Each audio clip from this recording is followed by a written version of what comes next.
that you, Dre Kirkpatrick? Would that be you? I knew you was gonna pick with me about that. Dre, I mean, I understand that, it's a team game, but there is an I in Rich and Eisen. And my fantasy, I'm in desperate fantasy straits right here, Dre. What happened last night? I guess the light was a little bit too bright for me, you know. Yeah. Okay. But, there's no excuse. I got to make that play. I got to catch that ball. But, hey, overall, I feel like as a unit we played well. No like doubt. I said, it's not about me. It's all about this team, man. I feel like we played well as a unit. No, look, you play a team game. I don't. It's all about me on this show and in this phone call right now, Dre. So just to make me feel a little bit worse. Was there just nothing but green in front of you right there It was night? nothing but green. Reggie was there to block for me. The old lineman was not about to tackle me. I couldn't walk in the locker room if he would have tackled me. So it kind of hurt me too. I almost actually had to go to the hospital last night. I was that sick. I saw your tweet last night after the game. Was that what you were referring to? Your tweet last night? Yeah, I was sick, man. I couldn't even celebrate. I went home and went to bed. I was like, I'm done with myself right now. Well, look, man, it's 8-0, and it's a great world right now that you're living in the football world, and it just looks different to me. It looks different. It feels different seeing this team clicking as it is. How about for you from inside that locker room and inside the helmet, Dre? Man, it's a special feeling, Like I said, it started with the top, and I feel like Andy's the top because he's the quarterback. And the energy and the swagger that he's bringing, man, few times I don't see him with his hat turned backwards, and that's a little different for us, So, he's relaxing now, and by him relaxing, everybody else is getting more relaxed because, like I said, he's the leader, and everybody feeds off the leader energy.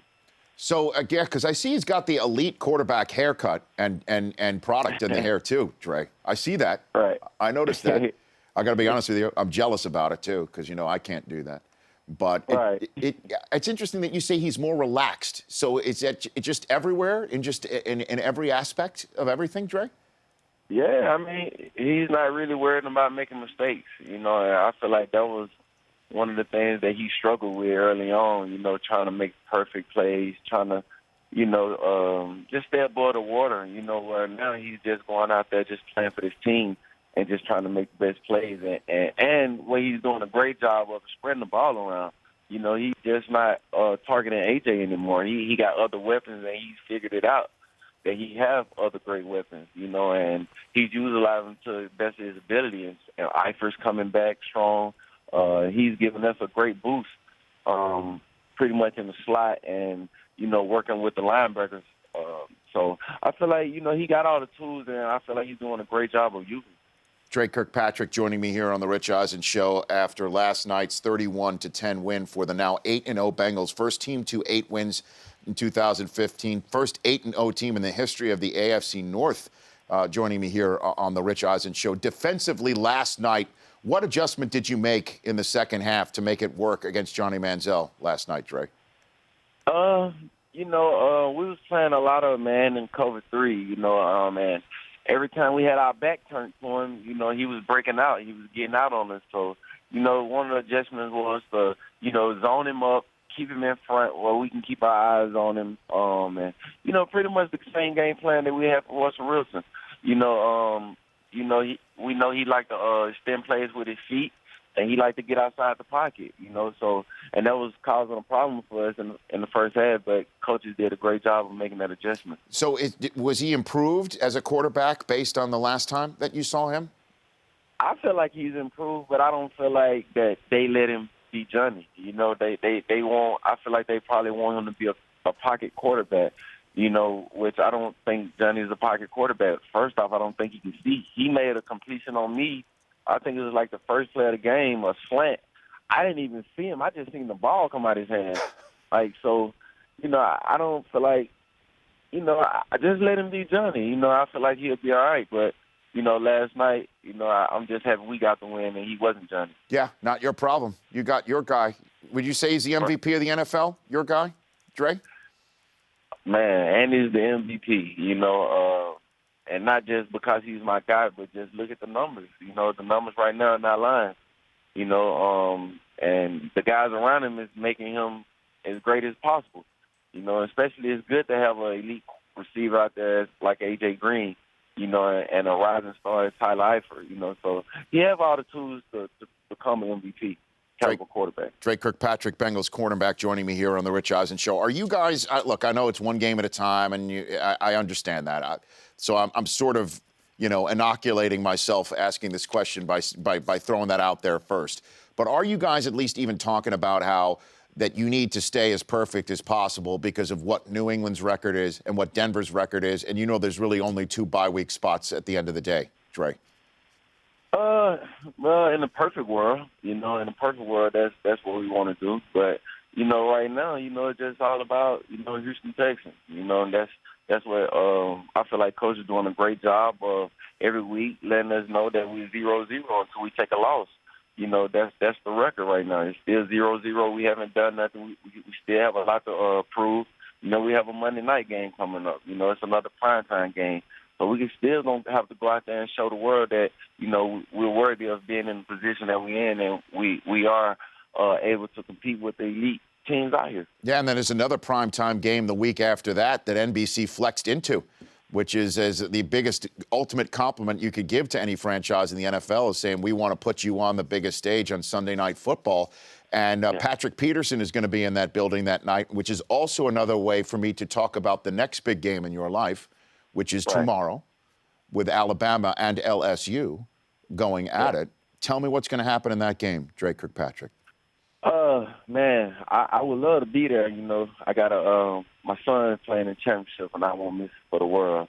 But they just got to play great defense. You know, they got to stop this back. You know, and make somebody else beat him, because this back, he's having a great year so far. You know, and you know, I talked to some of the guys around the locker room out there, and you know, they seem like they're focused this week. You know, they seem like they got all the ducks in a row. But, you know, I feel like they stopped the back. I feel like Alabama have a great chance of pulling this one out. Why do I keep hearing rumors how Nick Saban would look great in Indianapolis, or Nick Saban would look great in Texas, or Nick Saban? Why do I keep hearing this, Dre? Why do I keep hearing this? I don't think he'll look great. I think he'll look great in Clemson. You know, I feel like that's what he needs to end his legacy. You know, he done built a relaxed environment. You know, why go and have to stir a whole nother pot up to just make the perfect cake when you already got the perfect cake. You know, and I feel like every year, as long as he's going to be at Alabama, they're going to have an opportunity to compete for a national championship. So you and McCarron going in with something on Jeremy Hill? Is there any inside that 8-0 locker room conversation between Alabama and LSU players, Dre? Man, I'm gonna be real with you. I forgot to bet. Huh? I forgot. There's still time. I was so zoned in, you know, but I'm really not a bet. I feel like if I bet now, you know, they'll lose. I don't even got the confidence level high enough right now. Okay, you know? I get it. I was so zoned in on what we had in front of us. What do you think? Just the eye test with Fournette. What do you think of what you see out of him at LSU, Dre? He's a grown man. He's a grown man. You know, I said Ty Gurley was going to be a great running back. I didn't know he was going to be this great early on, but I said that, and I feel the same way about this guy. You know, he looked like a man out there. He looked like a man playing with little boys. Okay.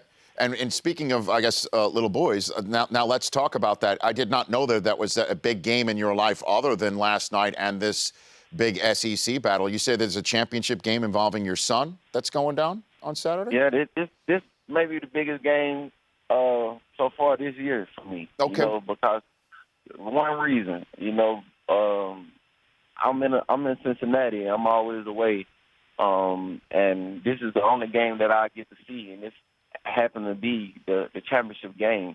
So, you know, it's no other feeling than for me to just take a load off and go back and sit back and watch my son play and play for something that him and his team work hard for. So, you know, I feel like it's just an honor to me to be able to be in the position that I'm in, to be able to get back and watch my son play. So pound the table for your son. How old? What's his position? What's he doing? He's 9. He plays corner. He plays free safety, running back, and receiver. Now, does he, if he picks it up, does he hold it up around the 30-yard line as he's going in high step, Dre? Has he got that? He better not do it right now. I told him he can't be selfish. You know, he got to always remember it's a team game. You know, maybe when he gets to the NFL, he can, you know, have a little fun with it because that's why they pay us. But right now, he gotta make sure he don't try to stand up too bad. Okay. But he's good though. Okay. Let me know when he makes the next level. I'll probably know it anyway. I will put. Yeah, I will use his defense in fantasy that week and hope for the best. I will hope for the best. You need to continue using our defense. You know, we only getting better. Oh, I'm not cutting you. No, you're in there. I mean, against the Texans Monday Night Football, it's a great play in my mind. But I mean, put it in. Dre, all I got to tell you, just I don't add any extra pressure. But I'm out there. I'm out there. No pressure. Okay? No pressure. Thanks for calling in, Dre. I always appreciate it when you come on this show. You're one of our favorites. Yes, sir, man. It's always a pleasure. And we got to go golfing. You told me we are going to go golfing this offseason, so I'm going to keep that on my bucket list. Yeah, you come on out here. Let's peg it up. We'll peg it up. What's your game like? Or you don't announce your handicap? I may be a little better than Charles Barkley. Just a little bit better. Well, you just mentioned most of planet Earth that wields a stick in the air, Dre. I don't know if I got that. I may not have that hesitant that he has, but I don't know where my ball going to go. Yeah, okay, Dre. You got it. Thanks for calling in. I appreciate it. All right, thanks. You got it. At Dre Kirk Swag. The Rich Eisen Show, weekdays at noon Eastern. On Audience.